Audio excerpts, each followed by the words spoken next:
Sihitult tipus. Ideed, mis muudavad tööstust. Metrosert. Targalt ja täpselt tulevikku. Uues saatesarjas uurime, kuidas teaduses sünnivad päris lahendused Eesti tööstusele. Kuulame ettevõtjaid, eksperte ja teadlasi ning saame teada, kuidas Metroserti rakendusuuringute keskus on toetuspind targale majandusele. Iga osa toob kuulajani lood, mis muudavad meie tööstust targemaks, tugevamaks ja kasulikumaks kogu Eestile.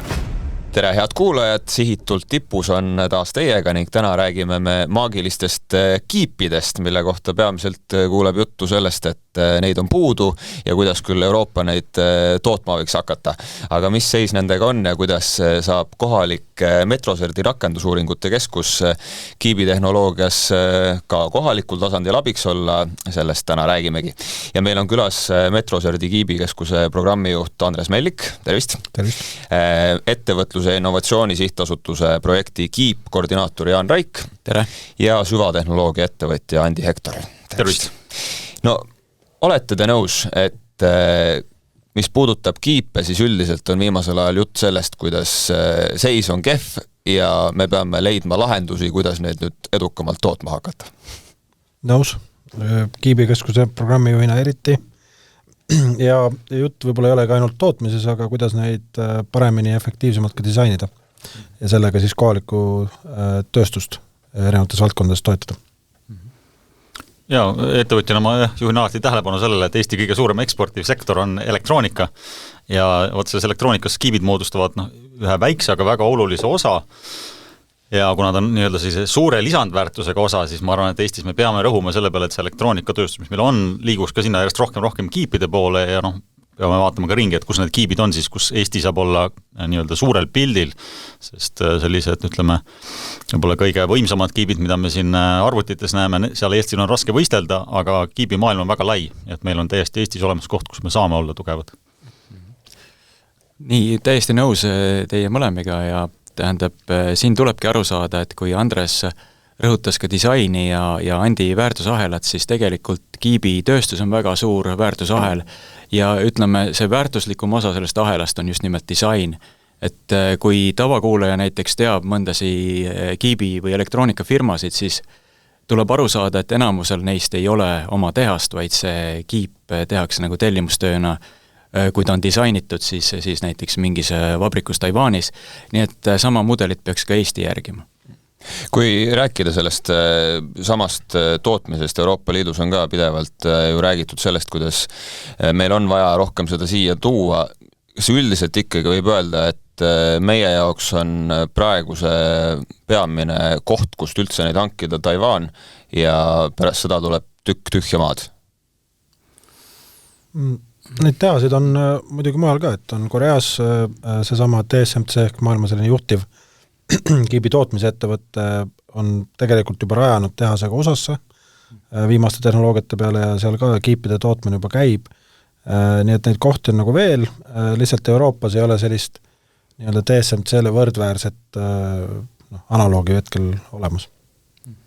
Jah, samas ütleme, ma arvan, et see kiibi tootmine peab kindlasti nagu geograafiliselt laienema, sest seal on juba hästi suur selline logistiline oht ja kõik muud ohud veel sinna juurde, kui mingil hetkel üle 95% nii-öelda tippkiipidest toodeti Taiwanil ja see ei ole nagu normaalne olukord, aga siin kindlasti on ka nii-öelda lahjemaid kiipe, mida toodetakse mujal maailmas ka ja Euroopa kasuks räägib see, et paljud need kiibitootmisseadmed jällegi on Euroopas toodetud ja ainult Euroopas, et tegelikult Belgiasse ja Hollandisse ja ka ütleme Suurbritanniasse on koondnud tegelikult väga oluline osa maailma nendest seadmete tootmisest, mida on kiibi tootmiseks endaks vaja.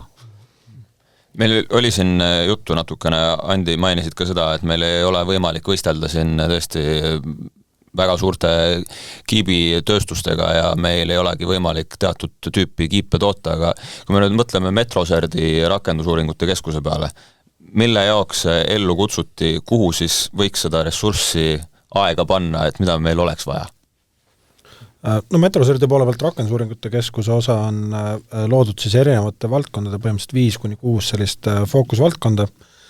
Nende puhul just sellised TRL taseme või technology readiness leveli siis taseme nii-öelda mina ütleks sildamiseks akadeemia ja siis nagu toote lõpptööstuse vahel, et katab ära seda vahepealset auku, mis seal on. Kiibikeskus on siis üks osa sellest, seal on ka teised on autonoomsed sõidukid, droonid, vesinik ja biorafineerimine ja terviseandmed ka. Et selle jaoks ongi see rakendusuuring sellise kujul ellu kutsutud. Ja ka Kiibikeskuse roll seal on siis peamiselt just tööstuse toetamine. Et me saame teha ka nii-öelda ise oma intellektuaalomandit luua, aga kõige suurem roll on ikkagi see, et tööstus teeks targemaid, suurema lisandväärtusega tooteid nendes paljudes erinevates valdkondades, et me ei eelista tegelikult ühtegi valdkonda. Ma võib-olla lisaks siia juurde, et ma ei rõhutaks väga seda, et me ei suuda teha seda ja seda, mõned asjad pole lihtsalt majanduslikult mõistlikud. Et kui me räägime ja ka mahult, et kui me räägime laiatarbe protsessoritest ja ka Nvidia, ütleme nendest tehisaru kiipidest, siis selge see, et nende väljatöötamine ise maksab miljardeid, et see on ja nad on sellised üldotstarbelised, aga mulle meeldib et nagu kiibi otstarbest aru saada või kiibi disainist, siis võib mõelda, et kuidas nimetatakse kiipi inglise keeles, et see on ASIC ehk Application Specific Integrated Circuit ja see nimi ise ütleb, et tegelikult kui sul on rakendus, spetsiifiline rakendus, siis sa saad luua selle jaoks kiibi. Mitte midagi ei takista seda teha Eestis täna ja peale kompetentsi, eks ole, laiema leviku ja ütleme erinevate rakenduste jaoks oma kiibi loomine, mis siis muudaks selle rakenduse nagu kuluefektiivseks, see on asi, mida me saame teha ja mida kogu maailm saab teha ja Eesti, võib-olla siin ei olegi isegi küsimus, et kas Eesti peaks seda tegema, ega siin vist valikuid ei ole. Kui rääkida tehasest, mis on nüüd juba otsapidi hooga käima läinud, siis mida see konkreetselt pakkuma hakkab, kas me siis võtamegi piltlikult öeldes idusektori, toome teaduse sinna kõrvale ja siis paneme need niimoodi komplektis kenasti kokku? Äkki ma ütleks, tegelikult ega tehas ei tea, mida ta toodab. Tehasele see tarkus või ütleme, see disain tuleb, kes iganes selle tellib, see tellija võib olla ükskõik kes, kellel on piisavalt taipu ja arukust. Selles mõttes võib-olla siin see segadus tekitav faktor siin Eestis ongi see, et mõeldakse, et tehas ongi tööstus. Et siin tuleb nagu selgelt lahku lüüa, et kui me räägime Taiwani tehasest, see tehas teeb allhanget, ta ei tea, mida ta toodab. Tema saab väga keerulise disaini, mille ta on siis võimeline panema räni pinnale. Nüüd see tarkus või see sisu tuleb mujalt. Ja me ei pea puutuma tehasesse, tehas saab oma asjaga ideaalselt hakkama, me ei pea tehase töösse puutuma. Et see, kui me toome oma rakenduse sinna tehase, selle tehase jaoks ei muutu mitte midagi. No ma ise võrdan alati seda nagu raamatu trükkimisega, et raamatu trükkimine on kindlasti ka mingi väärtus, aga kui me mõtleme raamatu sisu peale, siis igaüks saab aru, et see sisu ise on palju suurem väärtus.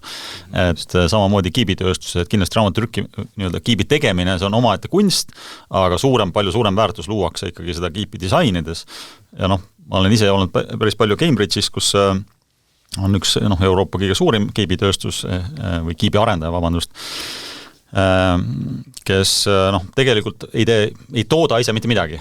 Et kogu nende tulu tulebki ainult disainist ja seal ta on sellega ka muidugi maailma kõige kasumlikum ettevõtte ühe töötaja kohta. Et see näitab, et kuivõrd kõrgel on võimalik tõusta ka ilma omamata tööstust seal juures. Mida te praegu näete näiteks Eesti ettevõtjate, teadlaste puhul, et mille järgi neilt see kõige suurem ootus on metrosõidile? No kui Kiibikeskuse vaates, siis põhimõtteliselt on, ja me peame ise muidugi ka õigesti kommunikeerima enda eesmärki, aga põhimõtteliselt on ootus saada abi oma kiipide väljatöötamisel, disainimisel, kuni siis selle hetkeni, kui ta saadetakse see disainifail tehasesse. Ja loomulikult kõiki ettevõtteid Kiibikeskus otsast lõpuni ei suuda selles protsessis läbi vedada, selle mõte on pigem see, et meie tuleme kaasa sellise kompetentsitiimina, eksperdid, et sellistest roadblockidest nagu üle saada, aga et ka kokku viia omavahel vajalikke osapooli ka nii Eestis kui võib-olla siin lähiriikides, pluss siis nende samade protsesside ja tehastega, et see ei ole ka tegelikult nii-öelda iseenesest mõistetav, et üks päev tuleb mõte ja siis sul kohe see kontakt on olemas, et seal tegelikult on ka vaja, et valideerida nii seda projekti, seda disaini, seda tiimi, et kas nad on varem kiipi teinud ja kõiges nendes nii-öelda lõikudes saamegi abiks olla. Kui suur see soov teiega koos töötada on, et kui näiteks Andi tuleb uue ettevõttega välja, et kui kiiresti ta löögile pääseks? No Andi on juba full disclosure on juba löögile pääsenud. Jah, no ütleme, tuleb järgmise projektiga. Esimene samm ongi tegelikult meiega ühendust võtta ja neid koosolekuid me oleme nüüd selle 4-5 kuu jooksul juba teinud põhimõtteliselt 10 erinevate ettevõtetega. Võib öelda, et sellises aktiivses faasis on kuskil umbes 5 ettevõtet, kes on siis rääkinud väga detailselt juba, et kuhu nad oma kiibi nii-öelda ambitsioonidega jõuda tahavad, aga lisaks on siis juba kiibikeskuse loomisel oma sellise huvi või tugikirja andnud kuskil 20 ettevõtet, mis on Eesti kohta täiesti arvestatav hulk ja neid kõiki siis ühel või teisel moel on meie ambitsioon kiibikeskuses omakorda neid toetada, et see ei ole nagu selline 1-2 ettevõtet, et on juba suurusjärk kõrgem, mis on väga positiivne. Nüüd, et see uus koduleht ka olemas, kiip.ee, kas see selline sisu ja selle vastu huvi juba näitab, et kiibid on miski, mis inimesi huvitab ja mis tõenäoliselt, mida aeg edasi, seda rohkem jutumärkides trendima hakkab? Omalt poolt võib-olla öelda, et ega tegelikult ega kui ei oleks kiip, ei oleks meie praegust eluviisi ka, Poleks seda saadet siin. Poleks seda saadet siin, poleks meil ühtegi seadet, mida me siin kasutame selle saate ülesvõtmiseks. Poleks tõenäoliselt osanud isegi kohale sõita. Et iga inimene juba selles mõttes on ju klient või lõppkasutaja niikuinii. Et ega ma nagu rohkem ei oskagi lisada ja see üks kiibikeskuse roll ongi selle sama hirmu mahavõtmine. Tundub, et kiip on midagi väga sellist müstilist, samal ajal maailm on kiipe täis. Et alati tuuaks näiteks, et igas pesumasinas ja igas seadmes on väga palju kiipe, mitte üks, aga palju kiipe. Aga loomulikult siin Eesti peab nagu väikse riigina mõtlema, et kus see oma teravik panna ja kus see kiip siis loob kõige suuremat lisandväärtust. Ja eks seal on nagu Eesti tuues nüüd sõja teema sisse, siis paljuski võib öelda, et ka see sõda, mis praegu me Ukrainas näeme, on kiipide sõda.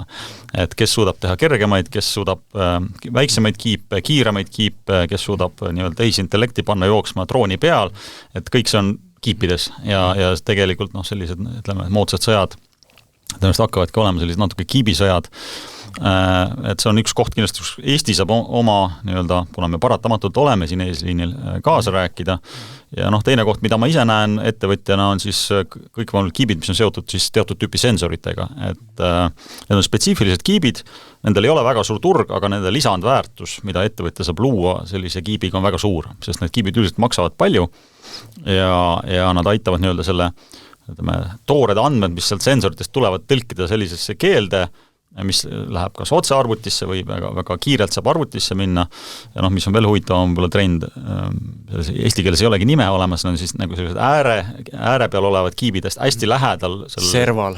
Jah, serval, just serva kiibid mis juba sisaldavad ka väikest tehisintellekti komponenti, et neid saab siis, ütleme, nende lisandväärtus on väga suur. Kalev juba see oli serviti, nii et võib-olla sealt võiks võtta.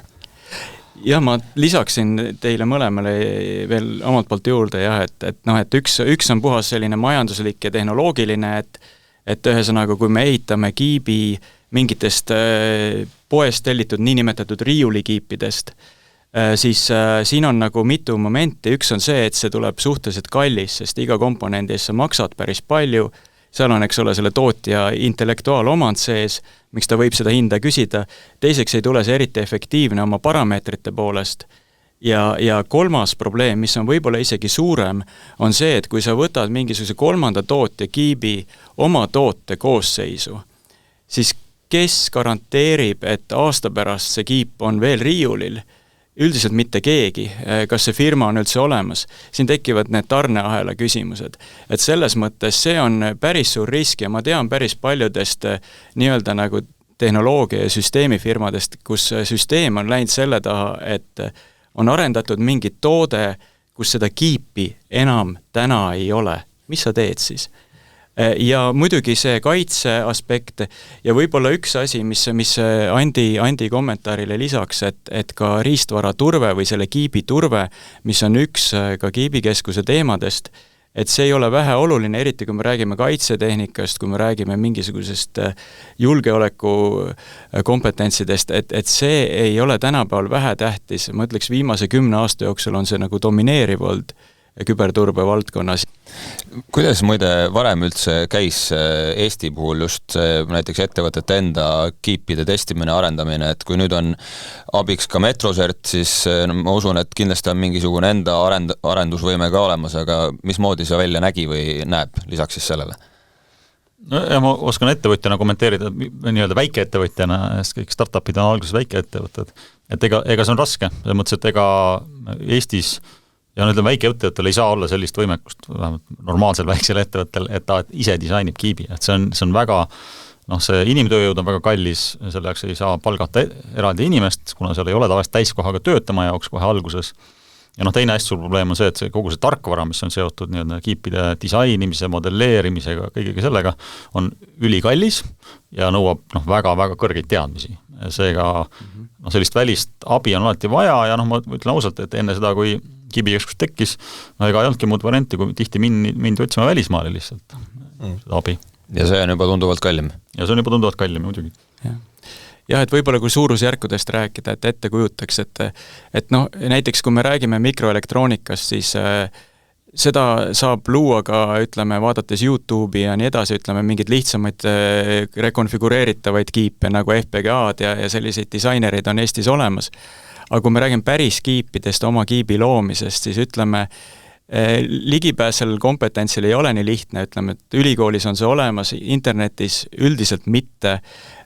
Need programmid nõuavad erioskusid, jällegi ülikoolides saab neile ligi, lihtsalt niisama ei saa, nad maksavad 1 miljon kuni 5 miljonit, eks ole, tükk aastas. Ja see ei ole midagi selline, mis hobiinsener või väike firma võiks endale lubada. Nüüd, kui jõutakse selle kiibini lõpuks kuidagi, siis ka need maskihinnad, see mask on siis see, mis saadetakse tehasesse valmistamisele. Maskihinnad algavad 500 miljonist, aga tüüpiliselt on 1 miljoni ringis. Et selles mõttes nagu see ja muidugi võimalikud on alati variandid, et ütleme, võimalik on saada ligi neile litsentsidele odavamalt, võimalik on saada mingitele pilootliinidele ja tehastele ligi odavamalt, aga see kõik nõuab kompetentsi. Ja selleks ongi see tänane kiibikeskus. Need summad on üsna suured, nii palju kui ma aru saan, siis eelarve nüüd kiibikeskusel Metroserdi juures on 2,4 miljonit. Kas see nende suurusjärkude juures on piisav? No põhimõtteliselt meie lahendame seda küsimust sellega, et üks asi on see kogemus, millest nagu Jaan ka rääkis, teine asi on see pidev töö oma selle nii-öelda võrgustikuga, et nagu äris ikka on üks olulisemaid momente suhted ja head suhted. Meil on siis ka prioriteediks võetud, et nii-öelda nende suurte kiibi tarkvara tootjatega suhtlema aktiivselt, ühega on juba nagu väga hea selline kuidas nad öelda, see liin sisse töötatud, nad toetavad meid, toetavad ka nii-öelda Eesti laiemaid eesmärke ja see läbi tekibki ka meil võimalus siis saada nendele tööriistadele teatud allahindlusega ligi ja siis seda allahindlust ka peegeldada edasi tööstusele. Et nendest miljonitest ja 5 miljonitest saaksid veidi väiksemad numbrid, just et seda barjääri allapoole tuua. Et me ei saa seda küll muidugi teha tasuta, me ei saa seda teha nii-öelda lõpmatus koguses, aga see võimalus on tänaseks sisuliselt laual ja loodud ja see ongi üks just alustavale väikeettevõttele üks olulisemaid momente seal, sest muidu on see barjäär ees, nagu Jaan ütles, ja ei olegi midagi teha. Ja võib-olla vaataks veel korra seda punkti ka, et Euroopa Liit on ju otsustanud, et algul oli vist 40 miljardit eraldatakse kiibi nii-öelda tööstuse toetamisele Euroopas. Nüüd on seal liikmesriigid veel juurde pannud raha, et sealt ütleme, midagi sellest, kuna me oleme maksumaksjana maksnud Euroopa Liidule, midagi võiks Eestisse tagasi ka tuua, et ja seda tagasitoomist ei oleks, kui kiibikeskust ei oleks, siis ei ole seda kompetentsi, et seda nii-öelda Euroopast seda raha ära tuua, et ma arvan, see dimensioon on ka, kuigi ettevõtjana mulle need toetused liiga palju ei meeldi, aga paratamatu on see, et kui sul seda kompetentsi ei ole, kuidas seda raha tagasi tuua nii-öelda, mis me oleme sinna katlasse maksnud, siis ta jääbki sinna. Jah, tegelikult võib-olla täpsustaks nii palju, et kompetents on meil väga täiesti ütleme, arvestataval kujul olemas, ütleme, Tehnikaülikoolis näiteks, kus on juba 30 aastat nende samade kiibi käediprogrammidega toimetatud ja lausa 1-2 uut kiibiprojekti aastas tootmiseks saadetud, et selles mõttes ei saa kompetentsi üle kurta, aga see on nagu tehniline kompetents. Mida nüüd kiibikeskus juurde pakub, ongi see, et kuidas nagu jõuda nende kommertskanaliteni, sest need samad programmid, mis maksid siin 1-5 miljonit, akadeemiale on 1000 korda odavamad. Samuti on seal väga odavad kiipide tootmisteenus, näiteks kui me saadame kiibi ülikoolist Taiwani tootmisele, selle suurusjärk, see hind on, ütleme, paarist tuhandest kuni paarikümne tuhandeni, mis on täiesti mõeldav summa ka ülikooli jaoks. Nii et selles mõttes see kompetents ja see hands-on ja see kõik on olemas. Lihtsalt küsimus on, et kuidas me teeme sellest tööstust. Ja see on omamoodi challenge. Mis teine kommentaar, mis siin võib öelda, et Eesti ei ole kuidagi siin nagu maha jäänud või me ei ole kuidagi erilises olukorras, et meie nüüd peame ennast nagu jalule upitama. Teised Euroopa riigid, kaasa arvatud Lääne-Euroopa, on sarnases olukorras.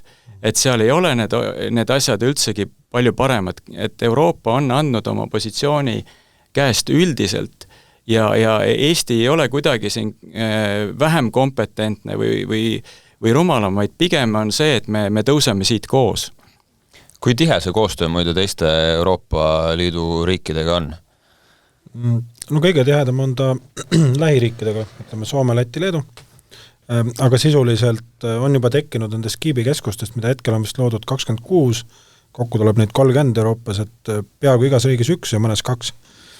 Et sisuliselt oleme ka ühe Access nimelise võrgustiku liikmed, kus siis on juba terve rida neid kiibikeskuseid, kes siis omavahel vahetavad nii kogemusi, räägivad, millised on konkreetse kiibikeskuse fookusvaldkonnad, kuna ei ole mõtet teha selliseid kiibikeskusi, kus kõik teevad täpselt sama asja, et pigem siis võtame näiteks mingisugust, näiteks kas või mingit fotoonika või sellist teadmist sisse mõnest kõrvalriigist, selle asemel, et hakata ise nullist nüüd seda kompetentsi ehitama. Ja ma ütleks, et see on päris aktiivne, eriti selle alguse kohta, et ja me otsime ise ka neid kontakte pidevalt. Ma võin öelda veel akadeemilise poole pealt, et siin põhimõtteliselt käib koostöö vähem lähinaabritega, rohkem, ütleme, Euroopa suurtega nagu Saksamaa, Prantsusmaa, Itaalia, ka Holland, Belgia, eks. Et see on nagu suurem koostöö, varem käis ka päris tihe koostöö Rootsiga, viimasel ajal vähem, sealt on kuidagi need teemad ära kukkunud, varem tegeles Ericsson päris aktiivselt nende teemadega, nüüd see on kuskile mujal outsourcitud, nii et tegelikult jah, aga koostöö on väga-väga tihe, see käib igapäevaselt, et ega siin Eestis ei oleks seda kriitilist massi, et kõike seda üleval hoida, aga siin on piisavalt eksperti, siin on piisavalt teadlasi, siin on ka piisavalt projekte ja rahastus selle teema ümber, nii et mis puudutab nagu rahvusvahelisi projekte ja osasi neid juhib ka Eesti, nii et selles mõttes ei saa nagu kurta, et siin ei jaguks ajusid. Kas Metroserdi puhul me võime ka öelda, et need ajud, kes Metroserdis töötavad, on selles mõttes kodumaised ajud, et me ei pea neid kuskilt välismaalt inimesi sisse tooma, et nende kompetentsiga siis kui paremat ja järgmist sammuda? Võib-olla kõige konkreetsem vastus ongi, et see on nagu vastavalt vajadusele, aga meie puhul on hetkel on, ütleme, enamus on siis ikkagi kodumaised, et või siis siin olevad välismaalased. Või siis kodumaaga pikalt seotud olnud. Just. Sest tegelikult siin ei tohi unustada seda jätkusuutlikkuse momenti, et me ei tee seda nagu, mina olen küll projekti koordinaator, eks ole, ja võib-olla minu töö konkreetselt see ülesanne lõpeb, eks ole, 3,5 aasta pärast, aga algusest peale on see keskus sellisena projekteeritud nagu jätkusuutlikuna, et see ei ole mingi, et 3 aastaga teeme kiibi valmis ja siis on Eesti päästetud, et tegelikult see kompetents ei saa kuskile nagu, ei tohi kuskile nagu kaduda, et see on pidevalt arenev teema. võib-olla ma isegi vaataksin lähiriikidest ikkagi Soomet, sest Soome elektroonikatööstus on tegelikult ju alates või lõpetades Nokiaga väga tugev ja Helsingis on väga palju uut ja huvitavat ka kiipide teemal ja võib-olla ka hea näide sellest, et Helsing on ootamatult muutnud sellise populaarse teema nagu kvantarvutite keskuseks, kuna IQM sai nüüd kõige suurema investeeringu üldse kvantarvuti nii-öelda maailmas, üle 300 miljoni ja sellega on ta ka maailma tipus. Aga see on ka hea näide sellest, kuidas räägitakse küll kvantarvutitest palju, aga tegelikult kui sa hakkad mõtlema selle kvantarvuti peale, siis selle ümber on tohutud palju klassikalisi kiipe. Et seda tööle panna, et kõik ja sama fotoonika teema, millest oli jutt, et kõik optilised seadmed nõuavad ka seda tavaelektroonikat, ilma selleta nad lihtsalt ei tööta. Et kuna Soome on, Helsing on tugev just fotoonikas ja selles kvantmaailmas nüüd, siis me peame Eestis jälgima, mida nad teevad ja selline ühine toimetamine on ju ka odavam, et me ei pea seda eksperti siin 100% Eestis pidama, kui me saame teda piltiga öeldes jagada Helsingiga või pluss lisaks me saame pakkuda seda kompetentsi, mida neil ei ole. Kui heal tasemel meie kiibi teadmised Eestis näiteks teadusasutustes on? Ütleme niimoodi, et jällegi siin tuleb rõhutada seda, et see on väga pikk ahel, et siin spetsialiseerumiseks kohti on, aga ütleme nendes valdkondades, kus ütleme TalTech on tugev, me ikkagi regulaarselt viimase 15 aasta jooksul, 16 aasta jooksul oleme koordineerinud erinevaid europrojekte. Mis see koordineerimine tähendab? Tähendab seda, et siis Eesti teadlane paneb kokku konsortsiumi, üldiselt suurtes, sinna kuuluvad siis suured kiibifirmad, mingisugused akadeemilised asutused, väiksed firmad ja dikteerib selle teema, nii et see on minu meelest päris kõva sõna. Arvestades seda, et ka selliste konkurentsipõhiste projektide selline läbiminemise tõenäosus on mõne protsendi ringis, oleme me päris kõvad, mis puudutab akadeemilist võrgustumist ja sellist tegevust siin vallas, et ei saa kurta ja ka teadusgruppe on päris mitmeid, et selles mõttes nii ta on, aga siin tuleb rõhutada seda, et nagu Andres ja Andi mõlemad mainisid, et teemasid on palju, et kuni selle tehaseni välja, aga tehase sees on oma teemad ja tehase seadmed on oma teema ja disain ise on ka 100 teemat ja 100 sellist etappi ja nüanssi, mis kõik on vajalikud tegelikult.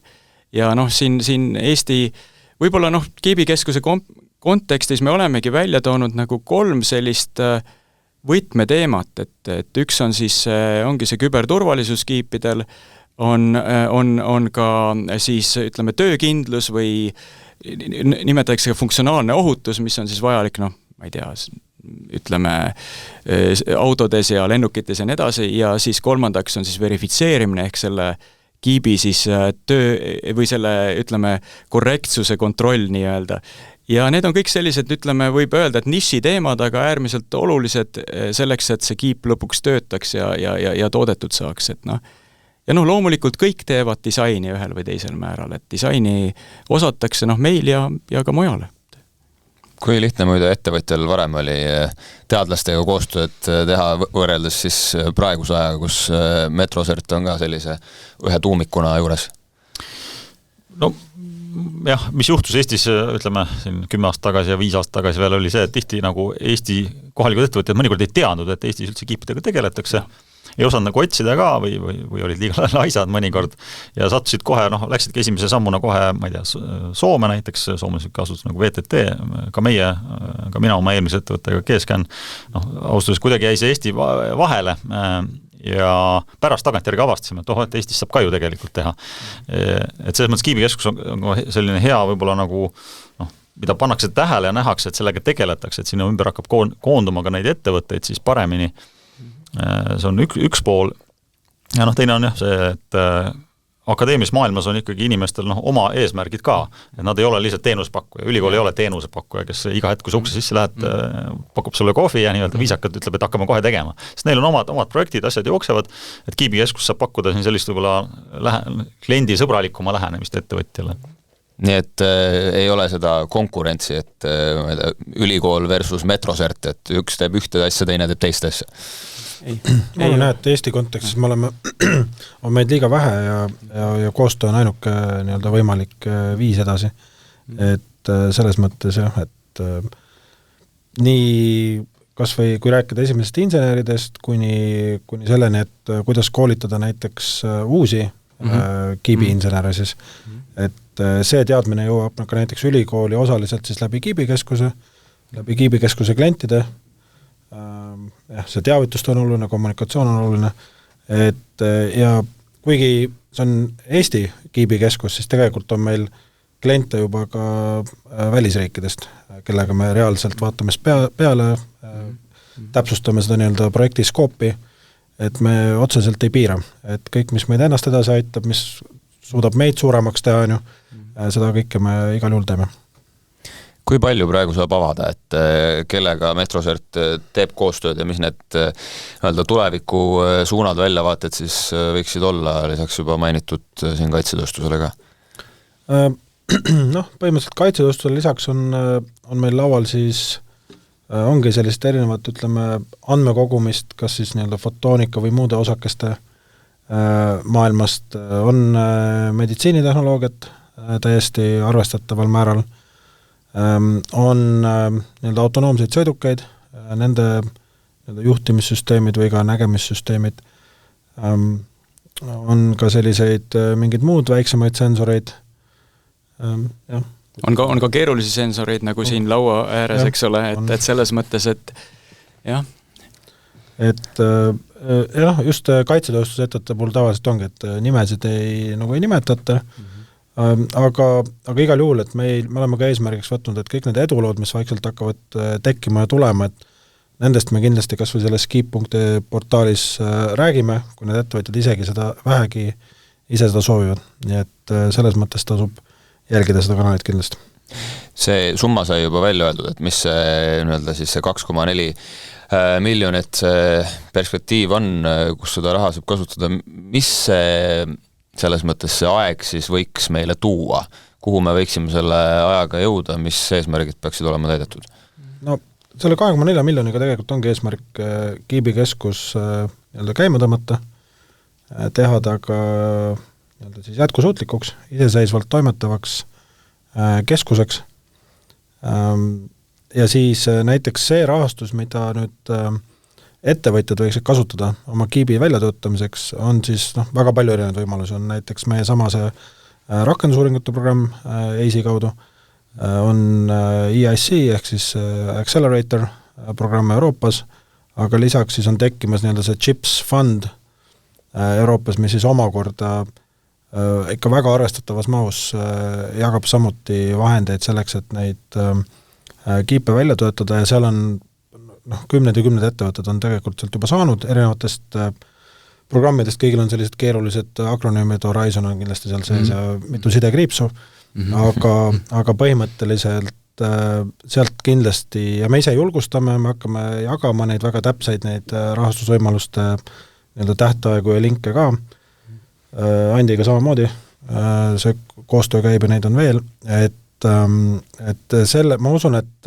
kui see ettevõte, kes tahab seda kiipi välja töötada, siis isegi kui tal endal ei ole veel piisavalt võimekust, siis sellise non-dilutive või mitte siis erarahastusega, just avaliku rahastuse osas ei tohiks hätta jääda tegelikult, kui see idee on piisavalt tugev. Kuivõrd näiteks ettevõtluse ja innovatsiooni sihtasutuses on näha seda, et huvi Eesti ja just kiibitehnoloogia või laiemalt elektroonika suunas kuidagi vaikselt ikkagi läheb kasvutrendis?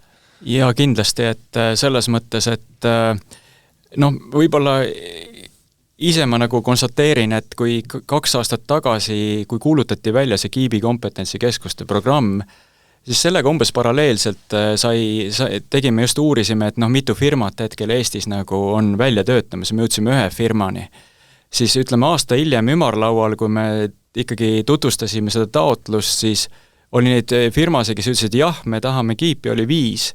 Ja nüüd me räägime umbes 20, kellest ütleme siis 5 või natuke rohkem täna aktiivselt juba toimetavad, esimesed prototüübidki tehtud.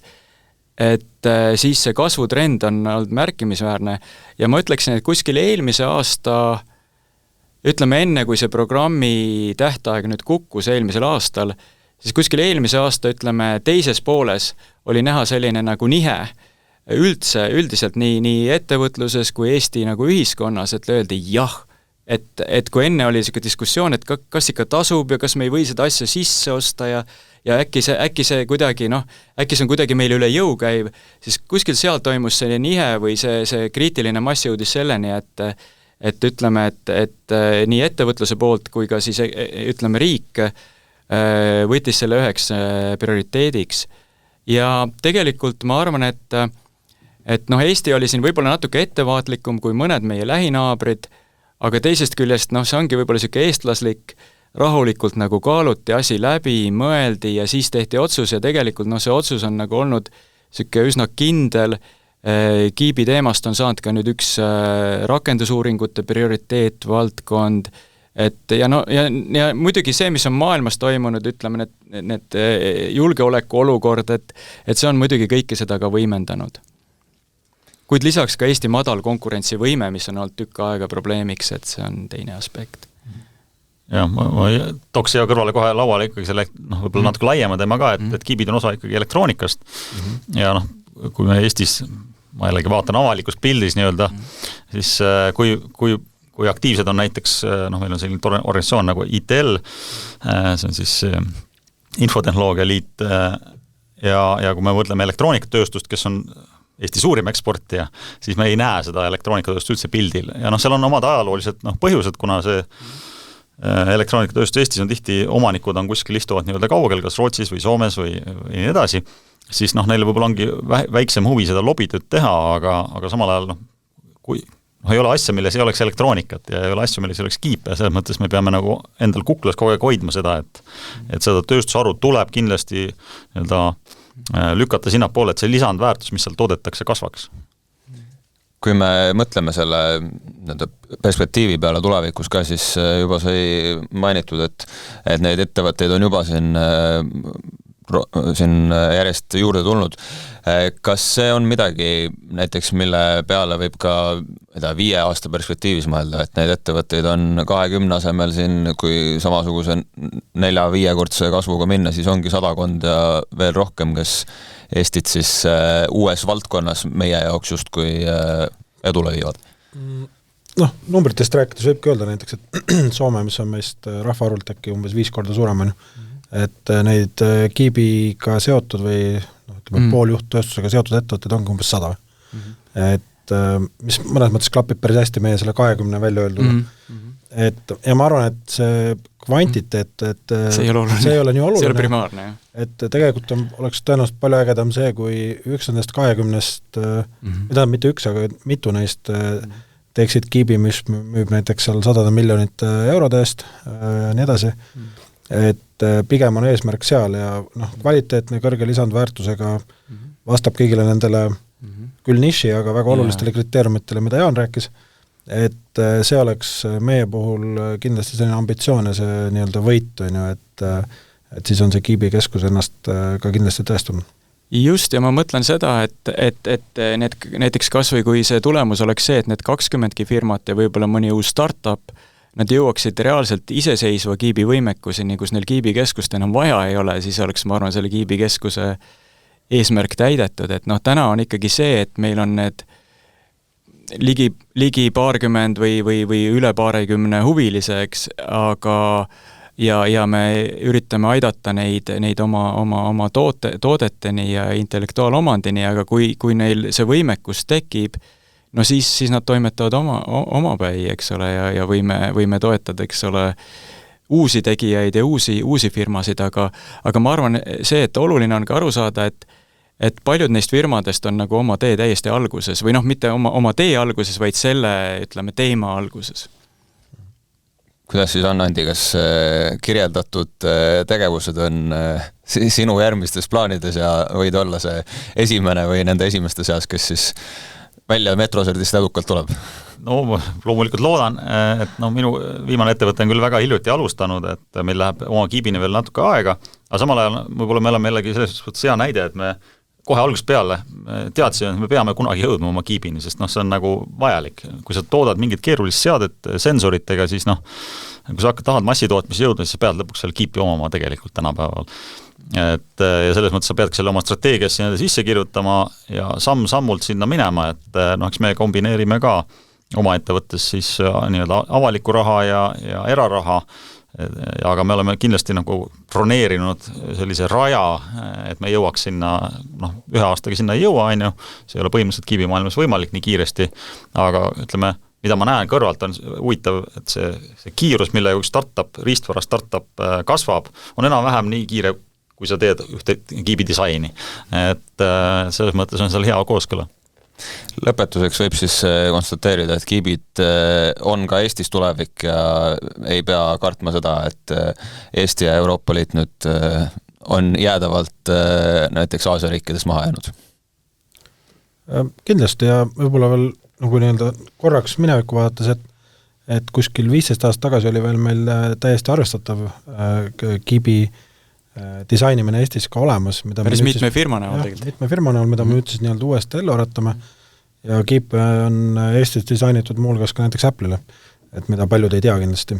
Et selles mõttes see vundament, sellised trendid, asjad on olemas, et ja meie praeguse huvi pealt näeme küll, et see loodetavasti käivitub vähemalt sama kui mitte intensiivsema režiimiga. Jah. No seda on rõõm kuulda. Suur tänu teile saatesse tulemast ja võib siis lõpuks öelda, et elagu kiibid. Või nagu öeldakse, kiip kotti. Sihitult tipus. Ideed, mis muudavad tööstust.